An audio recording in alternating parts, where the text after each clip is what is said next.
ਵੈਸੇ ਡਾਕਟਰ ਸਾਹਿਬ ਤੁਸੀਂ ਪਹਿਲਾਂ ਥੀਏਟਰ ਕਰਦੇ ਸੀ ਨਾ? ਹਾਂਜੀ, ਦਿਨੇ ਮੈਂ ਕਲੀਨਿਕ 'ਚ ਕੰਮ ਕਰਦੀ ਆ ਤੇ ਸ਼ੌਂਕ ਲਈ ਥੀਏਟਰ ਕਰਦੀ ਆ ਸ਼ਾਮ ਨੂੰ। ਪਰ ਤੁਹਾਨੂੰ ਕਿਵੇਂ ਪਤਾ? ਓ ਤੁਹਾਡੇ ਬ੍ਰਦਰ ਨੇ ਦੱਸਿਆ ਹੋਣਾ। ਖੈਰ ਤੁਹਾਨੂੰ ਬ੍ਰਦਰ ਨਾਲ ਵੀ ਮਿਲਾਈ ਦਿੰਨੀ ਆ। ਅੱਛਾ, ਉਹ ਵੀ ਨਾਲ ਆਏ ਨੇ? ਨਾਲ ਕਾਹਨੂੰ ਆਏ ਨੇ?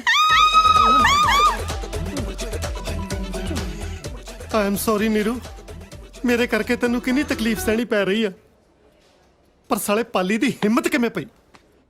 ਸ਼ਾਇਦ ਤਾਂ ਤੁਸੀਂ ਐਕਟਰ ਬਣਨ ਆਏ ਸੀ, ਪਰ ਤੁਹਾਡੀ ਜ਼ਿੰਦਗੀ ਤਾਂ ਡਰਾਮਾ ਬਣ ਕੇ ਰਹਿ ਗਈ। ਡਰਾਮਾ ਤਾਂ ਠੀਕ ਸੀ, ਪਰ ਜਿਹੜਾ ਬਾਹਰ ਬੈਠਾ ਨਾ, ਇਹ ਮੈਨੂੰ ਡਰਮ ਬਣਾਉਣ ਨੂੰ ਫਿਰਦਾ।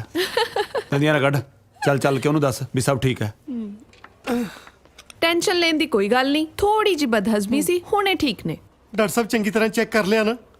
ਹੋਰ ਕਿਤੇ ਕੱਲ ਨੂੰ ਖੱਟੀਆਂ ਅੰਬੀਆਂ ਚੂਸਣ ਲੱਗੀ ਮੇਰਾ ਤਾਂ ਸਾਰਾ ਖੂਨ ਹੀ ਚੂਸਿਆ ਜਾਣਾ। ਟੈਨਸ਼ਨ ਨਾ ਲਓ ਜੀ, ਬਦਹਜ਼ਮੀ ਕਰਕੇ ਥੋੜੀ ਜਿਹੀ ਉਲਟੀਆਂ ਲੱਗ ਗਿਆ ਸੀ। ਬਾਕੀ ਤੁਸੀਂ ਖੁਸ਼ੀ ਖੁਸ਼ੀ ਆਪਣੀ ਘਰ ਵਾਲੀ ਨੂੰ ਘਰ ਲੈ ਕੇ ਜਾ ਸਕਦੇ ਹੋ।